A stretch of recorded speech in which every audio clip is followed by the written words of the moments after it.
बन रही हो, इसलिए विद्युत चुम्बकीय प्रेरण इसका नाम दिया गया। और इस 6वें चैप्टर का हम लोग आज पढ़ने वाले हैं लेक्चर नंबर 5, जिसमें मुख्यतः बात होगी तो स्वप्रेरण की होगी, सेल्फ इंडक्शन की होगी। और जब बात सेल्फ इंडक्शन की होती है तो मैंने कहा था ये टॉपिक अपने आप में बहुत बड़ी सीख देने वाला चैप्टर है, जो आपके डेली लाइफ में भी आपको अपनाना चाहिए। सेल्फ इंडक्शन आपके डेली लाइफ से जुड़ा हुआ टॉपिक है। अगर आप इसे देखेंगे तो सर फिजिक्स हमारे डेली लाइफ में भी वैसे ही वर्क करती है। जी हाँ, मैंने कल थोड़ी बहुत चर्चा की थी और आज स्वप्रेरण को हम पूरा टोटली अच्छे तरीके से समझेंगे कि स्वप्रेरण क्या होता है, स्वप्रेरण गुणांक क्या होता है, इन सभी बातों के बारे में डिस्कस करेंगे। ठीक है, तो जल्दी से क्लास में सभी लोग जुड़ जाएंगे और सभी बच्चों को भाई good evening and love you all और जय श्री राम, राधे राधे, जय महाकाल, नमस्कार, आभार, अभिनंदन आप सभी प्यारे विद्यार्थियों का। जल्दी से सभी लोग क्लास में जुड़ जाएंगे। हाँ, लेंज का नियम क्या है, लेक्चर देखिए भाई। लेंज का नियम बता दिया गया है, फैराडे का नियम बता दिया गया है। ठीक है, सारे नियम आपको बता दिए गए हैं। और जो लोग भाई लेक्चर छोड़े हैं तो वो यहाँ पर कमेंट फिर आपको पहले पढ़ना पड़ेगा, तब आपको हम सुनेंगे। चले, सभी बच्चे हमारे साथ जुड़ चुके हैं, हमारे साथ जुड़ चुके हैं रोहित गुप्ता जी और सूर्या कुमार जी, सोनम कुमारी जी, नीतीश कुमार, अमृता, प्रिंस कुमार, अनिकेत, तनीषा, लालशा, सूर्या, ज्योति, राजन, प्रियांशु, अनुज, सुजीत, रामचंद्र, निभा, ऐसे ही हमारे साथ सारे विद्यार्थी जुड़ चुके हैं और सभी शेर श्रेणियों का मैं स्वागत करता हूं आज की इस बहुत ही शानदार क्लास में। प्यारे विद्यार्थियों, मैं आप सभी से बात कर रहा था किस अनोखे टॉपिक के बारे में, तो सभी को पता है कि सर आप सिखा रहे थे हमें स्वप्रेरण के बारे में आज चर्चा करने वाले थे। कल जो आपने पढ़ाया था मैंने प्यारे विद्यार्थियों, कल क्या आपको बताया था, कौन बता सकता है भाई?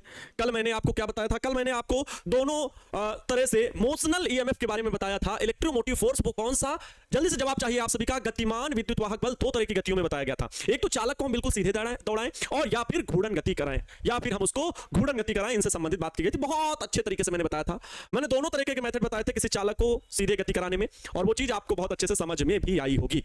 आज के लिए हम स्वप्रेरण शुरू करेंगे और कल के टॉपिक को आपको अच्छे समझाया गया था। मैं सीधे आज स्वप्रेरण पे आ रहा हूं। स्वप्रेरण की घटना क्या होती है इसके बारे में डिस्कस करूंगा, जिसको हम लोग प्यार से बोलेंगे सेल्फ इंडक्शन। सेल्फ इंडक्शन बहुत ही खास टॉपिक है, बहुत बड़ी सीख देने वाला ये चैप्टर है। तो क्यों ना सर सीखा जाए मजेदार तरीके से। जी हाँ, आपको सीखने के लिए चाहिए भी क्या, तो सिर्फ और सिर्फ कंसंट्रेशन चाहिए क्लास में, तो आपको जबरदस्त मजा आएगा। स्वप्रेरण हमें बताया था कल कि कोई कुंडली है, ध्यान से फोकस हो जाइए, सिर्फ और सिर्फ आपका ध्यान हमारी ओर होना चाहिए, आपकी मोबाइल स्क्रीन की ओर होना चाहिए। ठीक है, कंसंट्रेशन बिल्कुल बना रहना चाहिए क्लास में भाई, ध्यान से समझेंगे। ये रही सर कोई क्वाइल, ठीक है, ये कोई क्वाइल रही, ध्यान समझना, ये कोई क्वाइल रही और इस क्वाइल में मैं किसी भी स्रोत से इसमें क्या प्रवाहित कर रहा हूं विद्यार्थियों, मैं किसी स्रोत से इसमें धारा प्रवाहित कर रहा हूं। ध्यान से सुनिएगा मैं क्या बोल रहा हूं। एक मेरे पास क्वाइल है, इसमें ये बैटरी जोड़ी और बैटरी से करंट फ्लो की मैंने, ये आई करंट मैंने इस कुंडली में फ्लो की। जैसे ही कुंडली में मैंने आई करंट को फ्लो किया, अगर आई क्या है प्यारे विद्यार्थियों, कांस्टेंट है। यदि यदि यदि ध्यान से सुनना मैं क्या बता रहा हूं, एक एक टॉपिक को समझ में आना चाहिए। यदि आई क्या है, कांस्टेंट है। सर कांस्टेंट का मतलब क्या होता है, हिंदी में बोले तो नियत है। क्या है, नियत है, फिक्स है, कांस्टेंट है, उसकी वैल्यू चेंज नहीं हो रही। यदि आई कांस्टेंट है, नियत है, तो जो धारा प्यारे बच्चों इसमें प्रवाहित हो रही है, उससे जो इसके भीतर चुंबकीय क्षेत्र बनेगा, धारा से चुंबकीय क्षेत्र, धारा प्रवाह से, है ना, धारा प्रवाह से चुंबकीय क्षेत्र बनेगा, धारा प्रवाह से चुंबकीय क्षेत्र बनेगा। बोलो बनेगा कि नहीं? हाँ सर, कॉइल के भीतर चुंबकीय क्षेत्र बनता है, निकाला गया था, याद करें। तो कॉइल के भीतर यहां पर इसके अक्ष पर क्या बनेगा, चुंबकीय क्षेत्र बनेगा। हाँ सर बिल्कुल बनता है, लेकिन अगर चुंबकीय क्षेत्र मतलब हो गया कि चुंबकीय बल रेखाएं वो बिल्कुल सीधे इसकी लाइन पे ऐसे ऐसे रहेंगी। लेकिन अगर धारा में कोई परिवर्तन नहीं, धारा कांस्टेंट, तो हमेशा जो चुंबकीय क्षेत्र बन रहा था, जो चुंबकीय क्षेत्र बन रहा था वो बी भी क्या रहेगा, कांस्टेंट रहेगा। चुंबकीय क्षेत्र भी क्या रहेगा, नियत रहेगा। चुंबकीय क्षेत्र, मैं फर्स्ट कंडीशन बता रहा हूं, पहले पूरी बात को समझना। क्या मैं बोल रहा हूं, यदि धारा कांस्टेंट हो, आई कांस्टेंट, नियत हो, तो धारा प्रवाह से चुंबकीय क्षेत्र बी भी कांस्टेंट होगा। बी भी कांस्टेंट होगा मतलब बी क्या होगा, नियत होगा। अगर बी नियत है प्यारे बच्चों, तो हम लोग जानते हैं जो फ्लक्स परिवर्तन है, चुंबकीय क्षेत्र क्या होता है, चुंबकीय बल रेखाएं बनाती हैं, चुंबकीय बल रेखाएं ही तो चुंबकीय क्षेत्र को बनाती हैं। और अगर चुंबकीय क्षेत्र को चुंबकीय बल रेखाएं बनाती हैं और वो चुंबकीय बल रेखाएं किसी बंद पृष्ठ से होकर के जा रही हों, ध्यान से सुनना, वो चुंबकीय बल रेखाएं किसी बंद पृष्ठ से होकर के जा रही हों, तो उस तल से अभिलंबवत गुजरने वाली जितनी भी चुंबकीय बल रेखाओं की संख्या की माप होती है, उन्हें हम चुंबकीय फ्लक्स कहते हैं। क्या बोलते हैं, चुंबकीय फ्लक्स बोलते हैं। अरे भाई सीधा सा मतलब है कि चुंबकीय बल रेखाओं की जो संख्या का एक बंडल हो गया, जो उनका एक माप हो गई, वो हम लोग बोलते हैं क्या, चुंबकीय फ्लक्स बोलते हैं, मैग्नेटिक फ्लक्स। और अगर चुंबकीय क्षेत्र में कोई परिवर्तन नहीं हो रहा है, तो फाई भी प्यारे बच्चों, जिसे हम लोग क्या बोलते हैं, आवाज आनी चाहिए, आप बैठे बैठे बोलिए, एकदम ऑफलाइन जैसा फील करिए भैया। चुंबकीय जो फ्लक्स होता है उसमें क्या होगा, no change. No change, no change का मतलब फ्लक्स में कोई परिवर्तन नहीं, परिवर्तन फ्लक्स में कोई नहीं होगा। और जब फ्लक्स में कोई परिवर्तन नहीं होगा तो प्रेरित विद्युत वाहक बल जो होता है, समझते हो ना, जो जैसे हम लोग अभी फैराडे के नियम में पढ़े कि जब ये कॉइल थी, ध्यान सुनना, बस थोड़ा सा रिवाइज करा रहा हूं जो पीछे की बात है। इसके नजदीक में कोई मैग्नेट लेकर के आता था, नॉर्थ और साउथ, इसके नजदीक लाओ या दूर ले जाओ, अगर रोके हुए हैं, अगर इसको गति नहीं करा रहे हैं, तो जो चुंबकीय बल रेखाएं निकल रही है वो हमेशा उतनी ही निकलेंगी, और जब उतनी ही निकलेंगी तो फ्लक्स में कोई चेंज नहीं होगा, फ्लक्स में कोई चेंज नहीं होगा। लेकिन ये फैराडे के प्रयोगों ने देखा कि जब हम चुंबक को दौड़ाते हैं तो चुंबकीय बल रेखाओं की संख्या में क्या आती है, कमी और वृद्धि होती है। भाई दूर ले जा रहे हैं तो कमी हो रही, नजदीक ला रहे हैं तो इससे गुजरने वाली चुंबकीय बल रेखाओं की संख्या में वृद्धि हो रही, मतलब फ्लक्स में वृद्धि हो रही। दूर ले जा रहे हैं तो फ्लक्स में कमी हो रही। तो फ्लक्स में ये जो चेंज हुआ, उस चेंज के कारण इस कुंडली के सिरों में एक प्रेरित विद्युत वाहक बल उत्पन्न हो गया। एक क्या प्यारे बच्चों, विद्युत वाहक बल ईएमएफ जनरेट हो गया, प्रेरित विद्युत वाहक बल। अब आपको पता है अगर विद्युत वाहक बल आया तो उसका काम होता है धारा को प्रवाहित करना। विद्युत वाहक, विद्युत को वाहक मतलब ले जाने वाला बल, तो विद्युत वाहक बल बना। अब सर धारा कैसे बनेगी, क्योंकि ये कॉइल जो बनी है धातुओं से बनी है, कोई ना कोई कंडक्टर है, इसलिए इसमें उपस्थित मुक्त इलेक्ट्रॉन जो भी कॉइल्स के सिरे हैं उनके बीच में जितना भी मुक्त इलेक्ट्रॉन है वो ट्रेवल करने लगा, वो ट्रेवल करने लगा, दौड़ने लगा। वो दौड़ने लगा किसके प्रभाव से, चुंबकीय फ्लक्स में परिवर्तन की वजह से। तो वो दौड़ा तो आपको पता किस प्रकार दौड़ता है कि नॉर्थ पोल जो धारा प्रेरित होती है वो नॉर्थ मतलब चुंबक की गति का विरोध करती है, कह लो चुंबकीय फ्लक्स में परिवर्तन का विरोध करती है। अगर चुंबकीय फ्लक्स बढ़ रहा है तो प्रेरित धारा कहती है भैया ना अब ना बढ़िए, ना बढ़िए। और अगर प्रेरित धारा या कह लो प्रेरित विद्युत वाहक बल वो कहता है अब ना बढ़िए। और जब चुंबक दूर जाने लगता है अर्थात फ्लक्स में कमी होने लगती है तो प्रेरित विद्युत वाहक बल कहता है भैया दूर ना जाइए, आप नजदीक आइए। नजदीक आ रहा है तब भी इसको वो चीज मतलब एक्सेप्ट नहीं कर रहे हैं, और जब दूर जा रहा है तब भी विद्युत वाहक बल इस बात को एक्सेप्ट नहीं कर रहा है, मतलब सदैव विरोध करता है। इसीलिए फैराडे के नियम में E = -d∅/dt आता है। बोलो -d∅/dt आता है। समय के सापेक्ष क्या विद्युत वाहक बल में विद्युत फ्लक्स में परिवर्तन की दर। ठीक है, चलो क्लियर। अब देखो, अब मैं यहां पर बात कर रहा हूं कि अगर धारा प्रवाहित हो लेकिन कांस्टेंट हो तो धारा प्रवाह से चुंबकीय क्षेत्र बनता है, लेकिन वो भी कांस्टेंट रहेगा, और जब वो कांस्टेंट रहेगा तो नो चेंज। कौन लिख रहा है भैया, सर नीचे की ओर बी भी होगा, फाई भी, क्या नीचे की ओर फाई भी, बी भी, हम क्या लिखे हैं भाई इसमें, दिशा बता रहे हो। दिशा कॉइल में बिल्कुल ऐसे स्ट्रेट लाइन होती है, बताया गया, जब पूरी जानकारी रहा करे तब भाई बोलो। इसीलिए मैं कमेंट पे फोकस उतना ही करता हूं जितना जरूरी है। देखो यहां पे जो चुंबकीय क्षेत्र बनता है बिल्कुल स्ट्रेट लाइन में बनता है, आपको बताया गया था। धारा गोल गोल घूम रही है, धारा की दिशा में अंगूठा रखते हैं, फिर कॉइल उंगलियां घुमाते हैं, तो जब हम इसके भीतर घुमाते हैं उंगलियां किसमें, कॉइल में, तो धारा की दिशा जैसे अप जा रही है, डाउन जा रही है, तो चुंबकीय बल रेखाएं इस उंगलियों के अनुदिश बनती है, अर्थात चुंबकीय क्षेत्र की दिशा बिल्कुल स्ट्रेट लाइन। इसी में तो अक्ष में निकाले थे, प्रणालिका के भीतर, अक्ष के भीतर किसी बिंदु पर उत्पन्न चुंबकीय क्षेत्र जो आयताकार बनाए थे, फिर एम्पियर लूप है ना, टोराइड के कारण, प्रणालिका के कारण, लंबी प्रणालिका के कारण। चलो खैर वो बातें थी। अब देखिए सेकंड केस में आपको बता रहा हूं। सेकंड केस क्या है प्यारे विद्यार्थियों, अगर ये जो प्रेरित धारा है, ये कॉइल है, ध्यान सुनना, ये जो प्रेरित धारा है, मेरी बात को ध्यान से सुनना। अगर प्रेरित धारा को हम क्या बढ़ा रहे हैं, बढ़ा रहे हैं, ठीक है, धारा के मान में क्या कर रहे हैं, बढ़ाएं, ठीक है, बढ़ाएं। अब ध्यान सुनना, धारा के मान में क्या करेंगे, हम परिवर्तन करेंगे। यदि धारा के मान में परिवर्तन हो, यदि धारा के मान में परिवर्तन करें, चेंज करें, परिवर्तन करें, धारा के मान में जब परिवर्तन करेंगे, मेरी बात को एक एक गौर से सुनते जाना, तो यदि धारा के मान में जब हम परिवर्तन करेंगे तो विद्यार्थियों ये होगा, सर वो बोल रहा है फाई में नीचे बी होगा, फाई में नीचे बी होगा। अरे भैया फाई भी लिखते हैं, इतना परेशान ना हो, देख लो किताब में देख लो, कहीं कहीं फाई भी लिखा होगा, ठीक है। देखो जब हम क्या धारा के मान को बढ़ाते जाएंगे, अभी मैंने क्या कहा, अगर धारा चेंज नहीं हो रही है, धारा कांस्टेंट है, जो धारा प्रवाहित की, तो इसके भीतर जो चुंबकीय क्षेत्र बन रहा है वो भी कांस्टेंट रहेगा, क्योंकि चुंबकीय बल रेखाएं में कोई परिवर्तन नहीं होती है, चुंबकीय बल रेखाएं सभी फ्लक्स से, सभी लूप से गुजर रही है, इसलिए फ्लक्स में कोई चेंज नहीं, फ्लक्स में कोई चेंज नहीं, तो ईएमएफ जो ईएमएफ है वो नहीं बनेगा, ईएमएफ नहीं बनेगा, ठीक है, ईएमएफ नहीं बनेगा। अब आप लोग इस तरह कमेंट ना कीजिएगा कि सर ये ब्रेकेट नहीं बंद किए तो ये आई के ऊपर ये वाला नहीं लगा, गोल गोल वाला, है ना, ध्यान से सुनो पहले। अब यहां पर अगर हम यदि धारा के मान में क्या करें, परिवर्तन करें, जिसमें से फर्स्ट केस है विद्यार्थियों ये कि धारा को हम बढ़ाते जा रहे हैं, पहले कॉन्सेप्ट तो फोकस करो।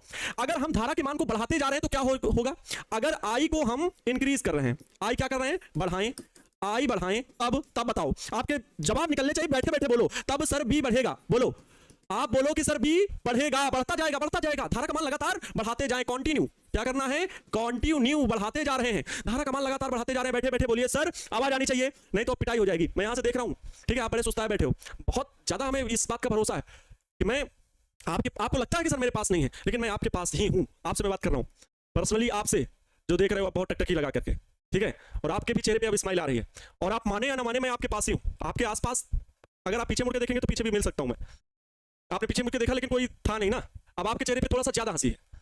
अरे मैं सब कुछ पढ़ सकता हूं, आपके दिमाग में क्या चल रहा है, आप क्या एक्टिविटी कर रहे हैं, बिल्कुल यार, आप थोड़ा सा तेज हंसना आपने शुरू किया, खैर इसको कंट्रोल कीजिए, हाँ, अब आपने थोड़ा सा मोबाइल स्क्रीन पे एक बार टच किया हुआ है, खैर कोई बात नहीं। अब ये मैं अपनी टेक्नोलॉजी क्यों आपको बताऊं कि मैं कैसे आपके पास तक पहुंचा। आई बढ़ाएं तो भी बढ़ेगा। प्यारे बच्चों देखो ध्यान देना है, आपको जो मैं कॉन्सेप्ट सिखा रहा हूं, कॉन्सेप्ट सीख लोगे तो आप थ्योरी भी लिख लोगे, किसी को बता भी पाओगे। मैं आपको सीधे सीधे डिफिनेशन ऑपरेटर की बता दूंगा तो नहीं समझ में आएगा, मतलब समझ लोगे रट लोगे, लेकिन रटंति विद्या अवंति नहीं ठसंति भोजन पचंति नहीं। हम हमेशा कॉन्सेप्ट सिखाएं तो कॉन्सेप्ट पर ही जोड़ देंगे।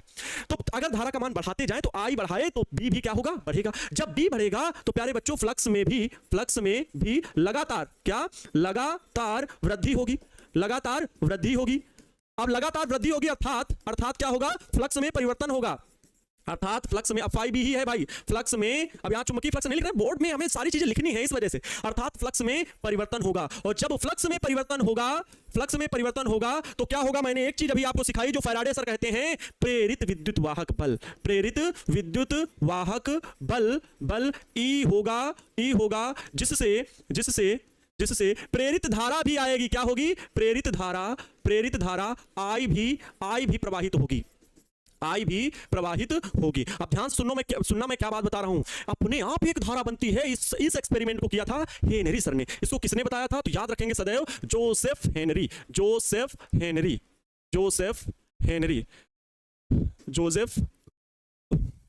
हेनरी।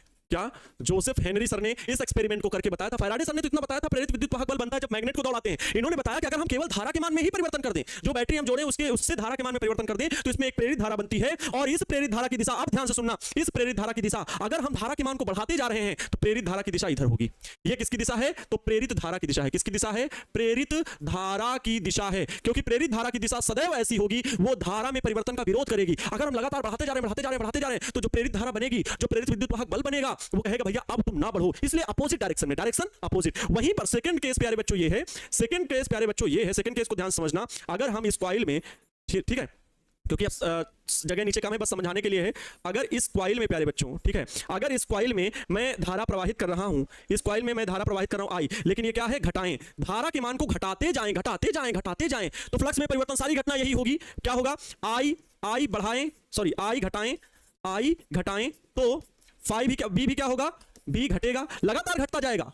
बी जो होगा प्यारे विद्यार्थियों, वो लगातार घटता जाएगा, मतलब फ्लक्स में परिवर्तन हो रहा है। और हम ऐसा भी कर सकते हैं, बढ़ाएं घटाएं। ऐसा नहीं कि सर क्या केवल बढ़ाते जाएंगे तभी ऐसा होगा, या केवल घटाते जाए तभी ऐसा होगा, नहीं, बढ़ाओ घटाओ, वृद्धि कमी, मतलब परिवर्तन होना चाहिए, धारा के मान में परिवर्तन करें बस। अब चाहे बढ़ाओ चाहे घटाओ, दोनों ही केसेस में फ्लक्स में परिवर्तन होगा, जिसमें क्या होगा, फ्लक्स में भी क्या होगा, फ्लक्स में परिवर्तन होगा। और जब फ्लक्स में परिवर्तन होगा तो किसका जन्म होगा, प्रेरित विद्युत वाहक बल का जन्म होता है। फिर प्रेरित विद्युत वाहक बल का बर्थडे होता है उस दिन, ठीक है, याद रख लीजिए, प्रेरित विद्युत वाहक बल का तभी बर्थडे होता है, नहीं तो बर्थडे नहीं है। और जब प्रेरित विद्युत वाहक बल आता है तो एक धारा अपने आप बनती है, जिसे हम प्रेरित धारा कहते हैं। और जब धारा का मान, जो हम मुख्य धारा, ये कौन सी होती है, इसे बोलते हैं मुख्य धारा। इसे क्या बोलते हैं, मुख्य धारा। इसे क्या बोलते हैं प्यारे विद्यार्थियों, मुख्य धारा बोलते हैं, ठीक है। या इसे ही मैंने कल नाम ये भी दिया था, परिवर्ती धारा। क्या नाम दिया था, परिवर्ती धारा मतलब लगातार चेंज हो रही हो धारा। लेकिन यहां पर धारा को मैंने चेंज नहीं किया हुआ, तो यहां से मैं हटा रहा हूं, बहरहाल नाम यही लिखते हैं, परिवर्ती धारा। तो यहां पर ये मेन धारा, मुख्य धारा, परिवर्ती धारा। और जब धारा का मान घटाते जा रहे हैं तो जो प्रेरित धारा है उसकी दिशा जब घटेगा ना, तो अभी तो विरोध कर रही थी, लेकिन जब धारा का मान घटाते जाएंगे तो प्रेरित धारा इसकी दिशा में ही होगी, प्रेरित धारा मुख्य धारा की दिशा में होगी, प्रेरित धारा मुख्य धारा की दिशा में होगी, ठीक है। आप सुनो, बहुत अच्छे से सुनो। आप लोगों ने अब स्वप्रेरण गुणांक भी इस चैप्टर में आएगा। स्वप्रेरण गुणांक को हम लोग एल से डिनोट करेंगे। सारी चीज अभी आगे घटना समझ में आएगी। स्वप्रेरण की घटना हो गई, मैंने कहा था सेल्फ मोटिवेशन जैसे होता है। कल मैंने ये चीज की डिस्कशन किया था। सेल्फ मोटिवेशन आपके भीतर बहुत ज्यादा जरूरी है। कितना भी आनंद सर समझा लें, कितना भी कोई भी आपके गुरुजी समझा लें, सेल्फ मोटिवेशन, इसको हम लोग हिंदी में बोलते हैं अभिप्रेरणा। और अभिप्रेरणा प्यारे बच्चों अगर हमारे भीतर आती है, आपको मेरी बात कोई अच्छी लग गई, आपने उस बात को हमेशा मन में अपने बिठा लिया कि अब कुछ भी हो, मैं नित्य प्रति अपने दैनिक जीवन में कुछ चेंजेस करूंगा, तो आपके अंदर सेल्फ मोटिवेशन आया। अब आपने खुद को चेंज करना शुरू किया। और या फिर बाय मोटिवेशन ये होता है कि हर रोज आप कोई ना कोई मोटिवेशन थॉट सुन के ही अपने अंदर चेंजेस लाते हैं, तो वो बाय मोटिवेशन हो गया। लेकिन सेल्फ मोटिवेशन ये हुआ कि आप अपनी घर की परिस्थितियां दिन ब दिन देख रहे हैं, आप अपने माता पिता को दिन ब दिन देख रहे हैं कि वो मजदूरी कर रहे हैं, कैसे पैसा कमा रहे हैं, और आपके अंदर वो दिमाग में बैठ गई। बस एक ही बात काफी है।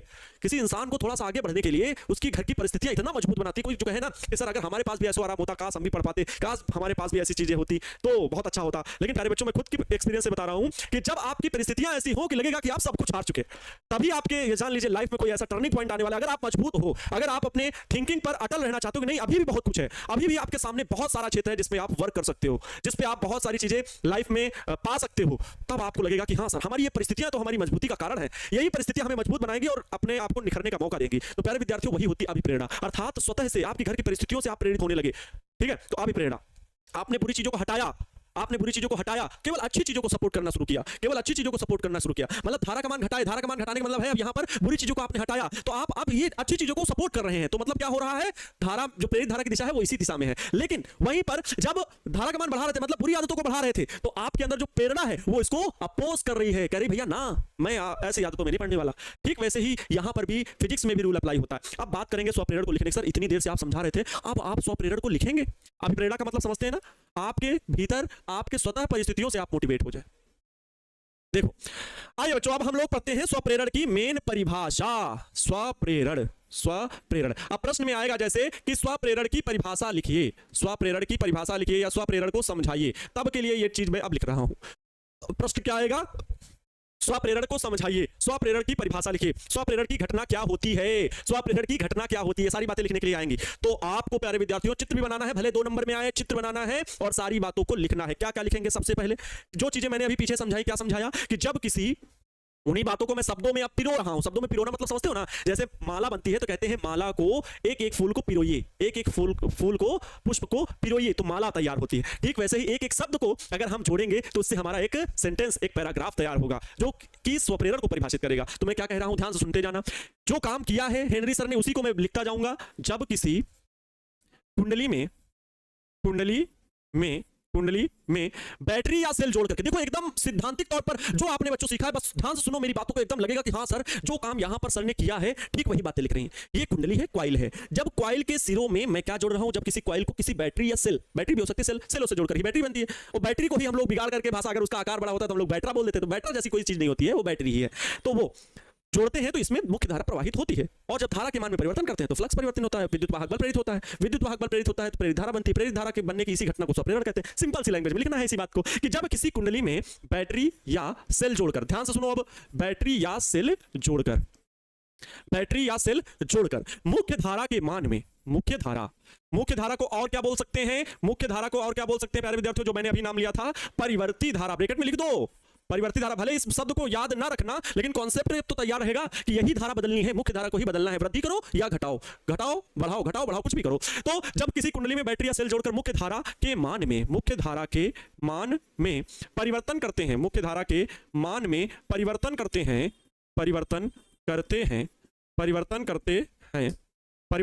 हैं तो कुंडली से बद्ध चुंबकीय फ्लक्स में परिवर्तन होता है। जब धारा के मान में परिवर्तन हुआ तो चुंबकीय क्षेत्र बदलना शुरू हुआ। चुंबकीय क्षेत्र मतलब चुंबकीय बल रेखाएं बदलना शुरू हुई। चुंबकीय बल रेखाएं मतलब चुंबकीय फ्लक्स में परिवर्तन हुआ। तो बात वही लिखनी। तो कुंडली से बद्ध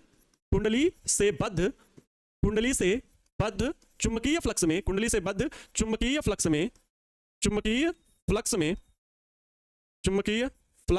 में परिवर्तन होता है। चुंबकीय फ्लक्स में परिवर्तन होता है जिससे कुंडली के सिरों में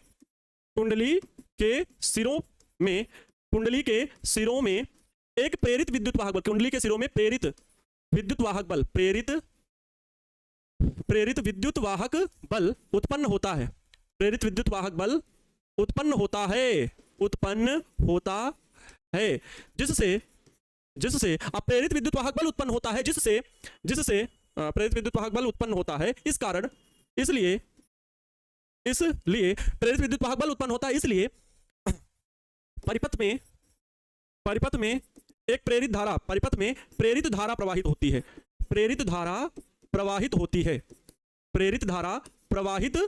है। ये जो प्रेरित धारा प्रवाहित होती है यह मुख्य धारा में परिवर्तन का विरोध करती है। प्रेरित धारा प्रवाहित होती है जो मुख्य धारा के मान में परिवर्तन का विरोध करती है। हमेशा मुख्य धारा के मान में परिवर्तन का विरोध करती है। विद्युत चुंबकीय प्रेरण की इस घटना को विद्युत चुंबकीय प्रेरण की इस घटना को ध्यान से देखते जाओ, मैं कैसे शब्द लिखा हूं आपके सामने, एक एक शब्द को पिरोया है मैंने, मतलब आपके सामने एक सेंटेंस का निर्माण किया है शब्दों को जोड़ जोड़ करके, और वही चीज जो प्रोसेस पीछे मैंने समझाया। तो विद्युत चुंबकीय प्रेरण की इस घटना को, विद्युत चुंबकीय प्रेरण की इस घटना को अगर यही आप रट लेते, तो प्यारे विद्यार्थियों आपको क्वेश्चन बैंक की लैंग्वेज में समझ में आती, ना मेरी समझ में आती। विद्युत चुंबकीय प्रेरण की इस घटना को क्या कहते हैं? जवाब आना चाहिए दिल से, बैठे हो जहां पर वहीं पर बोलो स्वप्रेरण। क्या कहते हैं? स्वप्रेरण। बोलिए जल्दी से, अभी बोल रहे हो, शर्मा रहे हो क्या कि हमारे घर के लोग क्या कहेंगे? जल्दी बोलो, जल्दी बोलिए। स्वप्रेरण कहते हैं। अभी भी शर्मा रहे, दांत निकाल रहे हो हैं? तुम सब कम नहीं हो, देवी हो, महादेवी हो। इस घटना को स्वप्रेरण कहते हैं, इस घटना को स्वप्रेरण कहते हैं। हाँ बोलिए अब स्वप्रेरण अगर 2 नंबर में आया, मैं क्या बोल रहा हूं ध्यान सुन लीजिएगा, अगर 2 अंक में आया तो बताओ क्लियर हुए कि नहीं? 70 में, 70 में 2 नंबर बने कि नहीं बने? अरे सर क्या जरूरी यही आएगा? अरे बाबू 140 नंबर का प्रश्न पत्र आता है, उसमें 2 अंक की ये परिभाषा आ गई, तो एग्जैक्ट ऐसे लिखोगे, ऐसा अगर लिख दिए तो सोचो आपकी क्या वैल्यू होगी। क्या जबरदस्त लिखा है कि जब किसी कुंडली में बैटरी या सेल जोड़ करके मुख्य धारा, एग्जामिनर को यह भी बता रहे हैं कि इसे परिवर्ती धारा कहते हैं, के मान में परिवर्तन करते हैं तो कुंडली से बद्ध चुंबकीय फ्लक्स में परिवर्तन होता है, क्योंकि फैराडे सर ने कहा। और जब चुंबकीय फ्लक्स के मान में परिवर्तन होता है जिससे कुंडली के सिरों में प्रेरित विद्युत वाहक बल उत्पन्न होता है, और जब प्रेरित विद्युत वाहक बल बना तो विद्युत वाहक बल का काम क्या है? धारा को प्रवाहित करना। इसलिए परिपथ में प्रेरित धारा प्रवाहित होती है जो मुख्य धारा के मान में परिवर्तन का विरोध करती है। मुख्य धारा तो बैटरी से प्रवाहित हो रही है और प्रेरित धारा फ्लक्स में परिवर्तन के कारण, ध्यान से सुनो, मुख्य धारा जो है वो बैटरी से प्रवाहित हो रही है और जो फ्लक्स में परिवर्तन हुआ उसकी वजह से प्रेरित धारा बन रही है। कितना अच्छी बात खोजी हेनरी सर ने। आप यहां पर नोट पॉइंट में लिख देंगे, एग्जामिनर को बता दीजिए, हम ऐसे वैसे गुरुजी से नहीं पढ़े हैं, है ना? एग्जामिनर को बताना कि नोट पॉइंट भी देख लीजिए। हम ये भी जानते हैं कि इस घटना को सर्वप्रथम हेनरी सर ने बताया था।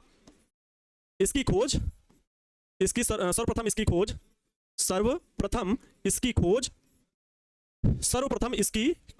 किसने की थी? इसकी खोज जोसेफ हेनरी सर ने की थी। किसने की थी भाई? जोसेफ हेनरी ने की थी। हेनरी ने की थी। इन्हीं के नाम पर हम लोग जो प्रेरकत्व आएगा उसका जो मात्रक रखेंगे वो क्या रखेंगे? ठीक है, उसका जो मात्रक रखेंगे वो क्या? हेनरी ही रखेंगे। और यहां पर अब इससे संबंधित चित्र सर बनाने के लिए आप बोले हैं, तो चित्र कैसे बनाएंगे आइए बता दें। चित्र कैसे बनाना है वो भी ध्यान से सुन लो। अब 2 चित्र बनाने हैं कि कब प्रेरित धारा बनती है, उसके आधार पर 2 चित्र प्यारे विद्यार्थियों आपको बनाने हैं। एक तो ये ज़ूम, ठीक है, ध्यान सुनो। ये एक कुंडली है, इधर है दूसरी।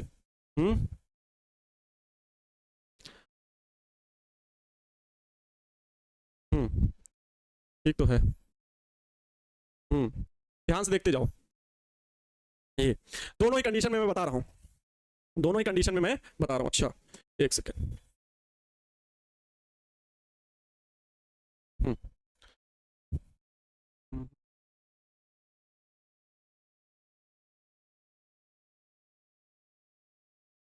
हाँ तो ध्यान से देंगे, देखो यहां पर ये भैया धारा प्रवाहित हो रही है, धारा हमने प्रवाहित की I एम्पियर की, इसको क्या बोलेंगे? परिवर्ती धारा बोलेंगे, वेरिएबल करंट बोलेंगे, परिवर्ती धारा। और जब परिवर्ती धारा जो है, अर्थात इसका मतलब ये होता है कि धारा के मान में परिवर्तन किया जा रहा हो, बढ़ा रहे हो या घटा रहे हो। यहां पर भी वही काम है भाई, I धारा इस पे प्रवाहित हो रही है यहां पर, लेकिन धारा का मान मैं क्या कर रहा हूं? धारा का मान बढ़ा रहे हैं, धारा का मान बढ़ा रहे हैं। यदि धारा का मान बढ़ा रहे हैं, ठीक है, अगर धारा का मान बढ़ा रहे हैं प्यारे बच्चों, तो हमने क्या बताया था भैया कि अगर धारा बढ़ाते जाएंगे तो प्रेरित विद्युत वाहक बल इस धारा का क्या करेगा? विरोध करेगा, अर्थात प्रेरित धारा की दिशा किधर होगी? इस दिशा में प्रेरित धारा की दिशा होगी। ठीक है, दूसरी कंडीशन में यहां पर यह बात लिखनी है कि यदि धारा का मान घटा रहे हों,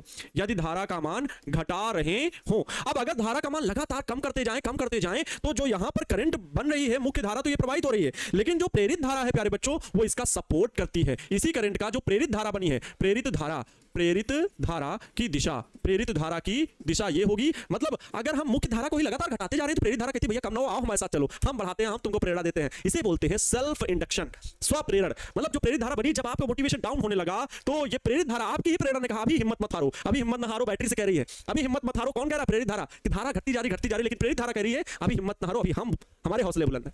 ये होती प्रेरणा का काम। तो यहां पर लेकिन क्या है? Self induction. ये फिजिक्स का प्रेरणा वाला टॉपिक है।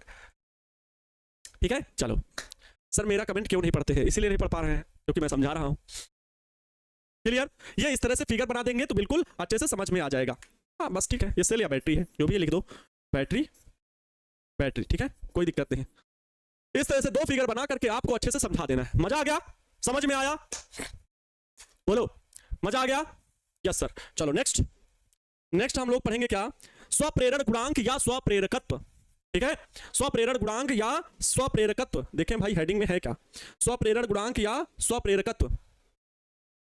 हाँ है, ये देखिए, स्वप्रेरण गुणांक या स्वप्रेरकत्व क्या होता है। आइए वही चीज है, बस अब इसको हम लोगों को लिखना है, समझना है इसको, पूरे टॉपिक को क्या है आइए समझाते हैं। वही कुंडली बना लो एक तो, ये रही कुंडली। आपकी कुंडली नहीं है, आपकी कुंडली में तो बहुत बड़ा योग लिखा हुआ है ना, आपकी कुंडली में बहुत अच्छे योग हैं, अपने आप में खुश हो रहे हो है ना, अपने आप में आपकी कुंडली में बहुत अच्छे अच्छे योग लिखे हुए हैं, है ना, योग बहुत अच्छे लिखे हुए हैं। देखो बैटरी या सेल है, इसमें धारा के मान में परिवर्तन कर रहे हैं, तो इसके सिरों पर क्या उत्पन्न हो रहा है, एक विद्युत वाहक बल प्रेरित हो रहा है, एक विद्युत वाहक बल प्रेरित हो रहा है। ये क्या है, ईएमएफ है। ये प्रेरित बनाकर धारा का मान बढ़ा रहे हैं घटा रहे हैं, जो भी है प्रेरित धारा यहाँ पर बन रही है, एक करंट फ्लो होती है, धारा का मान बढ़ाएं या घटाएं। इससे बद्ध क्या होता है कि प्रत्येक लूप से बद्ध चुंबकीय फ्लक्स में क्या होता है, परिवर्तन होता है। जितना भी फ्लक्स है उसमें क्या होता है, परिवर्तन होता है। तो स्वप्रेरण गुणांक एक आता है, क्या है आइए समझाते हैं। स्वप्रेरण गुणांक जो कि हेनरी सर ने बताया कैलकुलेशन करके, कहा कि यदि किसी कुंडली में आई एम्पियर की धारा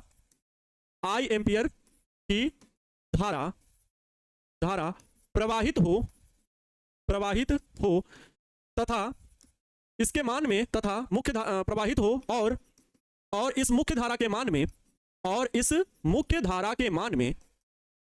ध्यान सुनना, और इस मुख्य धारा के मान में परिवर्तन करें, मुख्य धारा के मान को हम बदलें, सिंपल है, घटाएं या बढ़ाएं, परिवर्तन करें, तो कुंडली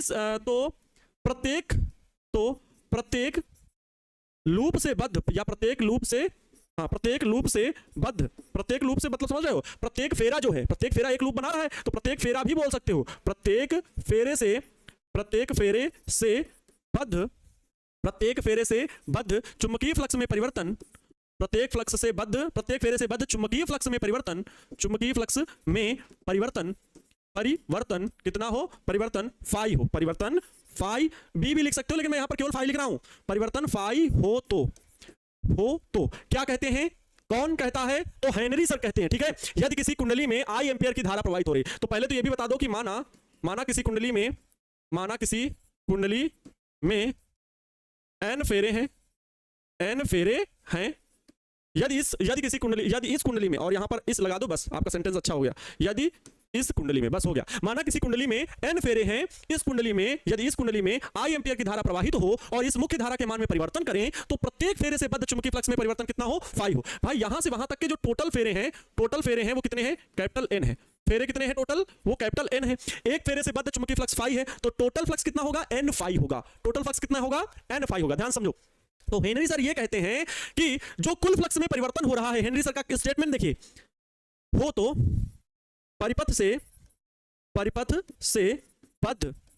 बद्ध कुल फ्लक्स में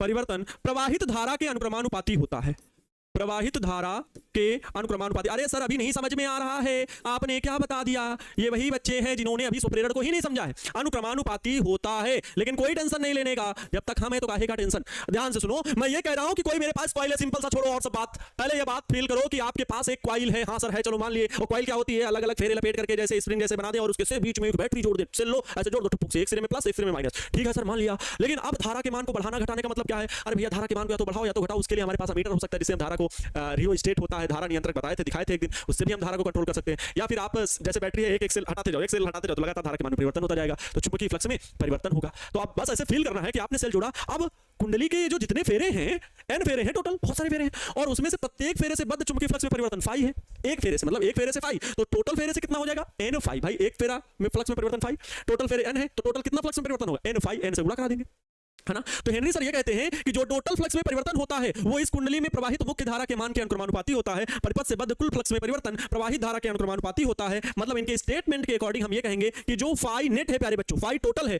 वो अनुक्रमानुपाती है किसके, प्रवाहित धारा आई के। सर फाई नेट को क्या मतलब? फाई नेट का मतलब है एन फाई। एन फाई क्या है? पूरी फ्लक्स ग्रंथिकाओं की संख्या जिसका मात्रक वेबर टर्न होता है, याद रखिए यही है टोटल फ्लक्स, और ये अनुक्रमानुपाती है आई के। जब अनुक्रमानुपाती का चिन्ह हटता है तो एक नियतांक आता है, ये हमारे महाभारत में लिखा है ना, N phi is equal to capital L into I. मतलब N phi is equal to L I. Sir यहां पर आपने कांस्टेंट के लिए कैपिटल एल लिखा है, कैपिटल एल इसे सिंबल दिया गया, जहां पर प्यारे बच्चों इस बात का उल्लेख आपको करना ही पड़ेगा, क्या? जहां यहां पर क्या है, जहां यहां पर नीचे लिख दे, अच्छा ठीक है देखो, जहां कैपिटल एल एक नियतांक है, कैपिटल एल एक नियतांक है, जिसे स्वप्रेरण गुणांक कहते हैं। क्या कहते हैं बाबू? स्वप्रेरण गुणांक। और इसे एक और नाम देते हैं जिसे स्वप्रेरण गुणांक या स्वप्रेरकत्व कहते हैं, या स्वप्रेरकत्व कहते हैं, स्वप्रेरकत्व कहते हैं। बहुत सिंपल रहा सर, मजा आ गया इस स्टेटमेंट को उनको सुन करके।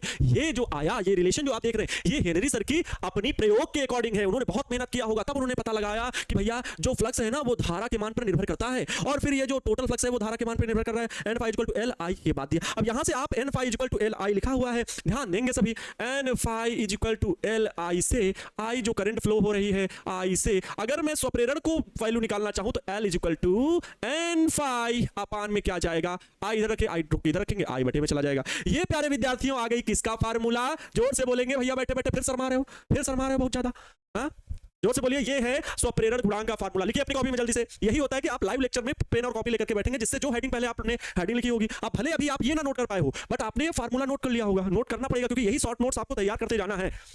ये चीज आई, आप चाहो तो जब लेक्चर के दौरान शॉर्ट नोट्स तैयार कर लो, फार्मूले हैं या फिर लॉन्ग नोट्स में आप लिखते हुए चलो। अगर आपकी स्पीड अच्छी है तो जो चीजें लिख पाओ, जो चीजें छोड़ दो, बाद में नोट कर लेना जब पैडल पीडीएफ पहुंचे।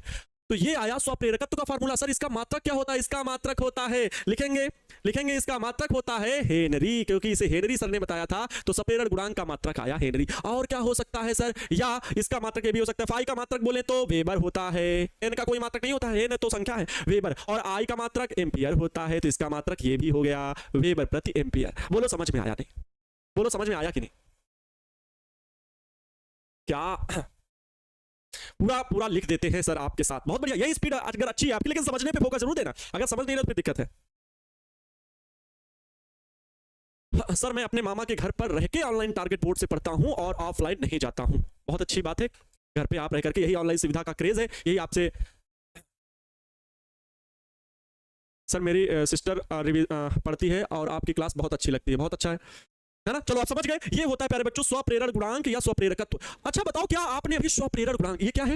ये क्या है? फिर से जरा बोलेंगे सर, ये है स्वप्रेरण गुणांक। आवाज करिए। देखो जब तक आपकी ये साइंटिफिक रीजन है, ये साइंटिफिक रीजन है, जब आप बोल के पढ़ते हो, अच्छा गुनगुना के एक बार पढ़ लो एकदम। अब इतना भी तेज नहीं बोलना कि स्वप्रेरण गुणांक, पता लगे छत में आप चिल्लाने लगे स्वप्रेरण गुणांक। सुनिए सभी लोग, ऐसे नहीं बोलना है, लेकिन कानों में अगर आपके द्वारा बोली गई ध्वनि जाती है तो वो आपके ब्रेन तक पहुंचे। अच्छा सोचिए, आपको कहा जाए, आपसे मैं कहूं खाना भोजन, खाने की बात आ गई सर, अरे सर याद ना दिलाइए, खाना भोजन मैंने नाम लिया, आपका तुरंत दिमाग आपके सामने वही घर के जो थाली परोसी जाती है आपके सामने एकदम आने लगी। क्यों? क्योंकि आपने जो सुना वो चीज माइंड पे, ब्रेन में पहुंची कि नहीं पहुंची? बोलो, वो ब्रेन पे पहुंची कि नहीं? तुरंत इमेज बनी कि नहीं बनी? इसलिए जैसे ही मैं बोला बाइक, आप बोलो, आपके मन में बाइक गई, तुरंत आपके सामने बाइक की बहुत सारी इमेजेस आ गई, है ना, अपाचे, पल्सर, रॉयल एनफील्ड, है ना, बहुत सारी आने लगी, लोकल जो आप देख रहे हो बहुत सारी इमेजेस आने लगी।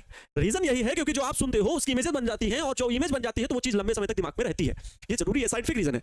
तो स्वप्रेरक गुणांक, और जब खुद से बोलो तो और ज्यादा बेटर है, जब खुद से बोलोगे तो आप एक्टिव होगे। स्वप्रेरक गुणांक, और इसे ही क्या बोलते हैं? या ये भी बोलते हैं स्वप्रेरकत्व, स्वप्रेरकत्व। हाँ, तो अब इसकी अभी परिभाषा नहीं बनाई, अभी तो इसका प्रिंसिपल बताए हो, ये स्वप्रेरक गुणांक या स्वप्रेरकत्व, ये तो कैसे आता है ये हेनरी सर के द्वारा बताया, अभी परिभाषा नहीं बताया हो। इसकी भी परिभाषा लेकिन हम बना सकते हैं। परिभाषा के लिए हम क्या करेंगे काम, ध्यान से सुनना। परिभाषा के लिए क्या करना है, बस हर को एक मान लो, हर आई बराबर 1 एम्पियर, हर आई बराबर 1 मान, क्या मान लो, 1 एम्पियर मान लो, 1 एम्पियर मान लो, ठीक है। तो एल बराबर किसके, हर वाली वैल्यू को 1 मान लो, तो जो अंश एल बराबर है वो टोटल एन फाई के बराबर हो जाएगा, है ना। अर्थात एल बराबर एन फाई, अर्थात आप परिभाषा बनाओ। देखो डबल इन्वर्टेड कामा में शब्द लिखना शुरू ये करेंगे। ये आई क्या थी? मुख्य धारा थी। तो ये कहेंगे यदि कुंडली में प्रवाहित मुख्य धारा नहीं, यदि कुंडली में एकांक धारा प्रवाहित की जाए, बहुत बढ़िया से परिभाषा बनेगी। यदि कुंडली में एकांक धारा प्रवाहित, मैं जब लिखता हूं तो मुझसे ज्यादा अच्छे से बन जाती है, बोलता हूं तो सोचना पड़ता है, फिर पीछे वाला सेंटेंस कट हो जाता है ना। जब दिमाग चलता रहता है, ऐसे लिखते समय में दिमाग चलता रहता है, जब कुंडली, पीछे वाली बात भूलती नहीं है, जब कुंडली में, यदि कुंडली में, हाँ यदि, जब नहीं, यदि कुंडली में एकांक एम्पियर की धारा प्रवाहित की जाए, यदि कुंडली में एकांक एम्पियर की धारा प्रवाहित की जाए, एकांक एम्पियर की धारा प्रवाहित की जाए, यदि कुंडली में एकांक एम्पियर की धारा प्रवाहित की जाए तो एकांक, अब इसका मतलब है कि एकांक एम्पियर की, आप कुछ लोग कहेंगे सर धारा 1 एम्पियर की धारा प्रवाहित की जाएगी तो धारा परिवर्तन नहीं हो रहा है, तो फ्लक्स नहीं बन रहा है। अरे तो वो स्थितियां ये होगी कि धारा का मान एकांक प्रवाहित करके आप घटाए एकांक एम्पियर की, एकांक एम्पियर बढ़ाए तब भी फ्लक्स में परिवर्तन होगा, और अगर कांस्टेंट रखे हुए तो फ्लक्स नहीं बनेगा। बात सिंपल सी है, तो प्रेरकत्व तो नहीं होगा, एकदम सिंपल सी घटना है। तो अगर एकांक एम्पियर धारा बढ़ाएं या एकांक एम्पियर की धारा घटाएं तो प्रवाहित की जाए तो क्या हो रहा है, तो कुंडली का चुंबकीय फ्लक्स, तो कुंडली का कुल चुंबकीय फ्लक्स ही स्वप्रेरण होता है। तो कुंडली के कुल चुंबकीय फ्लक्स को स्वप्रेरण गुणांक या स्वप्रेरक कहते हैं। हो जाए तो कुंडली से बद्ध, तो कुंडली के प्रत्येक कुंडली से बद्ध कुल चुंबकीय फ्लक्स को, कुल चुंबकीय flux total N phi, total कुंडली से बद्ध कुल चुंबकीय फ्लक्स को स्वप्रेरकत्व या स्वप्रेरण गुणांक कहते हैं। स्वप्रेरकत्व या स्वप्रेरण गुणांक कहते हैं, या स्वप्रेरण गुणांक कहते हैं, स्वप्रेरण गुणांक कहते हैं। सिंपल, स्वप्रेरण गुणांक कहते हैं। मजा आ गया सर, स्वप्रेरण गुणांक कहते हैं। यहां पर देखें ना, स्वप्रेरण या स्वप्रेरकत्व, इसको किससे डिनोट करते हैं, अब तो याद हो गया होगा कि हाँ सर इसे हम लोग एल से डिनोट करते हैं। इसको प्रदर्शित किससे करते हैं, एल से प्रदर्शित करते हैं, याद रखना एल से प्रदर्शित करते हैं, और हमें यही पढ़ना था। चलो सर मजा आ गया, इस बात को सीख करके तो मजा आ गया। सर मात्रक वेबर टर्न प्रति एम्पियर होगा का, देखो जो चुंबकीय फ्लक्स कुल है हम इसको क्या बोलते हैं, वेबर प्रति एम्पियर। और अगर फ्लक्स घनताओं की कुल संख्या हम वेबर टर्न लिखेंगे तो इसका मात्रक कोई दिक्कत नहीं, बिल्कुल सही बोल रहे हैं, कोई दिक्कत नहीं है, वेबर टर्न प्रति एम्पियर भी होगा। वेबर टर्न प्रति, देखो कॉन्सेप्ट अगर सही है तो मैं थोड़ी कहूंगा कि नहीं होगा, कॉन्सेप्ट वही है तो बिल्कुल गलत नहीं है। आपने अगर ये बताया बिल्कुल सही है कि वेबर टर्न प्रति एम्पियर भी बोल सकते हैं, कोई गुनाह नहीं हुआ। ये भी मात्रक इसका हो सकता है, होगा, कोई दिक्कत नहीं। ज्यादातर हेनरी लिखना है, हेनरी पे ज्यादा आता है, मिली हेनरी, माइक्रो हेनरी, ऐसे करके वेबर प्रति एम्पियर भी लिखना है। और कहीं अगर ये मिल जाए, अगर आपको वेबर टर्न प्रति एम्पियर या आपको लिखना पड़ जाए तो गलत नहीं होगा, ठीक है। चलो तो प्यारे विद्यार्थियों, अभी ये हुआ। अब हम लोग पढ़ते हैं प्रेरित विद्युत वाहक बल के पदों में स्वप्रेरण गुणांक। प्रेरित विद्युत वाहक बल के पदों में स्वप्रेरण, समय भी हो रहा है, ध्यान देंगे। प्रेरित विद्युत वाहक बल के पदों में स्वप्रेरण गुणांक क्या है? फैराडे के नियम से हम लोग ये जानते हैं, कि E इक्वल टू होता है माइनस का डी फाई अपान में dt।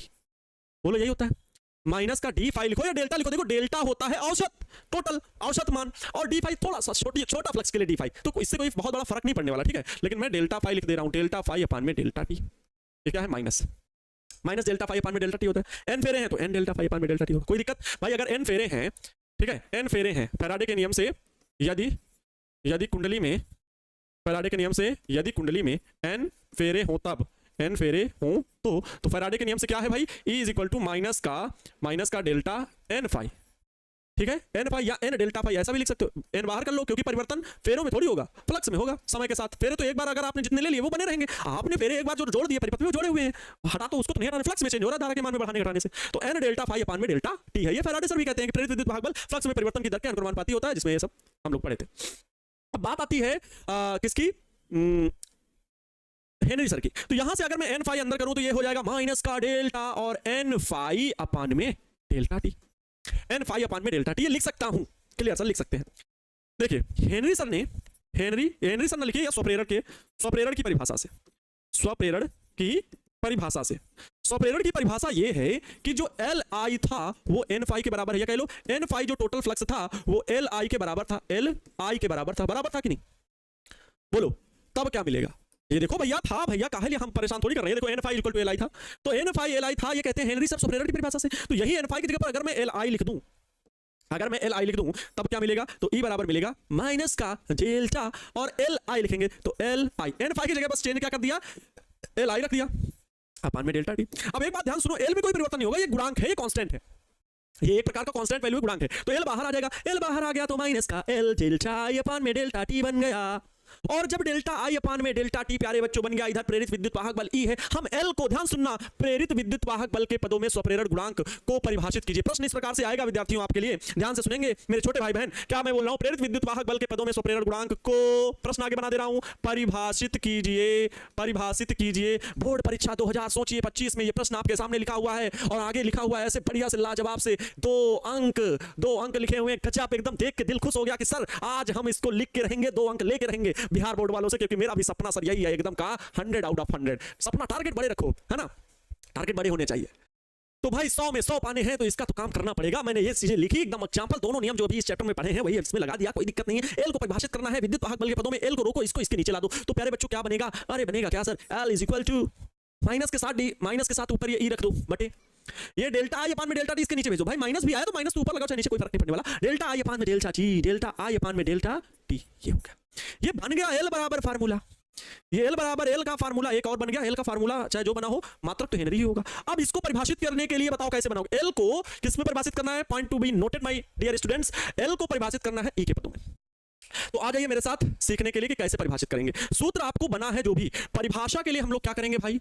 परिभाषा के लिए हर को एक माना जाता है, याद है ना, हर को एक माना जाता है। यहां पे हर में क्या लिखा हुआ है? डेल्टा आई अपान में डेल्टा टी, इसको एक मान लो।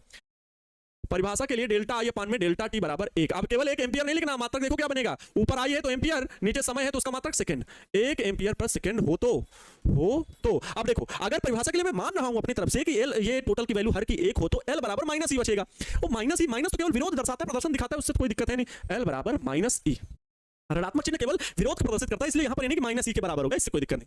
बताओ तब परिभाषित कीजिए, मतलब एल बराबर, एल किसके बराबर हो जाता है? ई के बराबर हो जाता है। परिभाषा के लिए ये बताना एल किसके बराबर हो जाता है? ई के बराबर हो जाता है, लेकिन कब? जब डेल्टा आई अपान में डेल्टा टी हो। अब इसका मतलब समझो, इसको परिभाषित कर रहा हूं, अर्थात परिभाषा क्या बनी, ध्यान सुनो, विद्युत वाहक बल के पदों में, अर्थात जब यदि कुंडली में एकांक एम्पियर की दर से, एकांक एम्पियर प्रति सेकंड की दर से, ध्यान सुनो मैं क्या बोल रहा हूं, जो कुंडली में मुख्य धारा प्रवाहित हो रही है तो उस धारा में यदि कुंडली में एकांक एम्पियर प्रति सेकंड, मतलब टी का मान भी 1 प्रति सेकंड की दर से धारा में परिवर्तन किया जाए,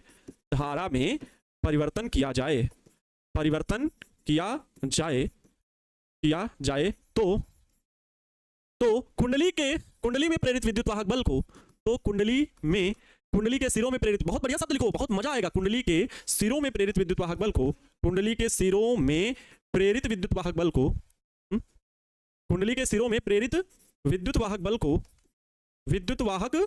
क्या कहते हैं? कुंडली के सिरों में प्रेरित विद्युत वाहक बल को क्या कहते हैं बाबू? कुंडली के सिरों में प्रेरित विद्युत वाहक बल को स्वप्रेरण गुणांक या स्वप्रेरकत्व कहते हैं। स्वप्रेरण गुणांक या स्वप्रेरकत्व कहते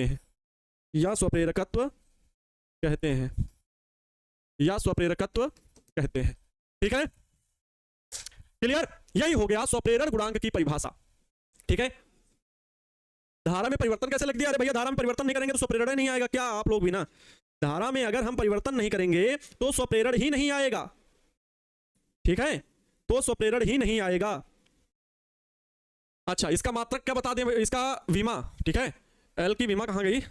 इसकी विमा प्यारे बच्चों, प्रेरित विद्युत वाहक बल के पदों में, अच्छा हाँ, इसकी विमा, एल की विमा याद रखेंगे, मैं बता दे रहा हूं भाई, mL2T-2 और A-2, यही होती है mL2T-2 A-2, mL2T-2 A-2, आनिए क्या भाई, mL2T-2 A-2, इसमें वेबर को बदल लीजिए, phi = BA, इसको भी मात्रक में चेंज करके आप भाई विमा निकाल लीजिएगा।